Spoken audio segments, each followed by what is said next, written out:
On m'appelle le Capucin. Si tu tiens à voir mon visage, aventure-toi dans cette histoire et je réaliserai ton vœu.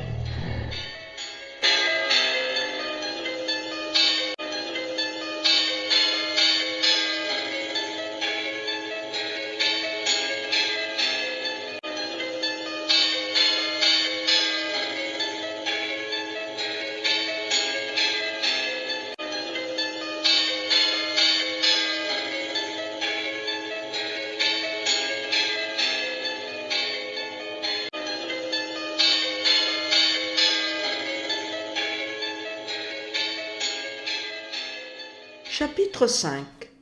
Manifestation surnaturelle. 6. Le raccourci. Des choses bizarres, comment ça demanda Andrea intrigué. Des bruits et des objets qui se déplacent. Ah oui, quel genre de bruit? Vois-tu, nos chambres à coucher sont proches, et tandis que j'étudiais, j'ai entendu que quelqu'un traînait un meuble dans la chambre d'Elisa. J'ai cru que c'était ma mère qui l'avait par terre, mais quand je l'ai appelée, elle m'a répondu de la cuisine. Laura fit une pause et poursuivit. Je suis entrée dans la chambre de ma sœur et j'y ai trouvé son bureau contre le mur. Oh là là, et à ton avis, comment est-ce possible? Aucune idée. Je me suis dit que la terre avait peut-être un peu tremblé et que je n'avais rien senti. Et à part ça, quoi d'autre de bizarre? La nuit dernière, je me suis réveillée en croyant avoir entendu Elisa pleurer. Mais je n'en suis pas vraiment sûre.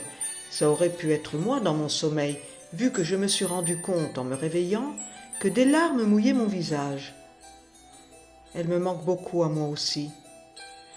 Un autre soir, tandis que j'écoutais tout bas la télévision, j'ai entendu la porte d'à côté qui s'ouvrait. C'est un bruit très particulier que j'ai bien reconnu. La poignée de la porte qui s'abaissait et le bruit qu'elle faisait en s'ouvrant. Je me suis dépêchée d'aller voir. Vois-tu, j'étais seule chez moi.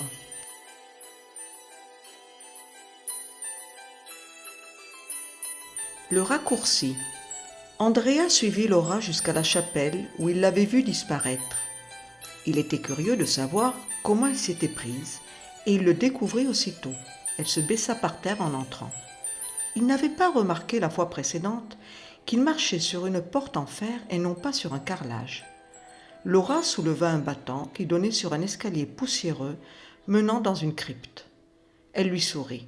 « Suis-moi » lui intima-t-elle en sortant de la poche de sa veste en jean une toute petite torche. « Referme la porte derrière toi, s'il te plaît » lui enjoignit-elle. Tous deux descendirent les escaliers prudemment et ils s'arrêtèrent dès qu'ils furent arrivés au sous-sol. Andrea alluma la lampe torche de son portable et regarda autour de lui. Il y avait dans un coin une vieille chaise en bois, un balai et une pelle, un seau et une serpillière.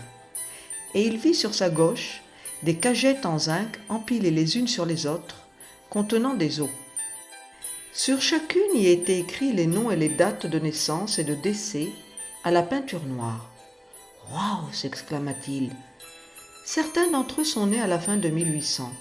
N'as-tu pas peur de te promener seul dans cet endroit ?» Laura lui sourit. « En passant par ici, je rejoindrai immédiatement la sortie. Cette crypte est reliée à la chapelle qui se trouve derrière.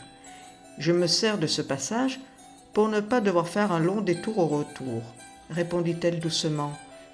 Ils avancèrent jusqu'à un autre escalier, dont ils montèrent les marches et ils se retrouvèrent dans un autre mausolée. Andrea était heureux de respirer l'air frais quand ils se retrouvèrent dehors.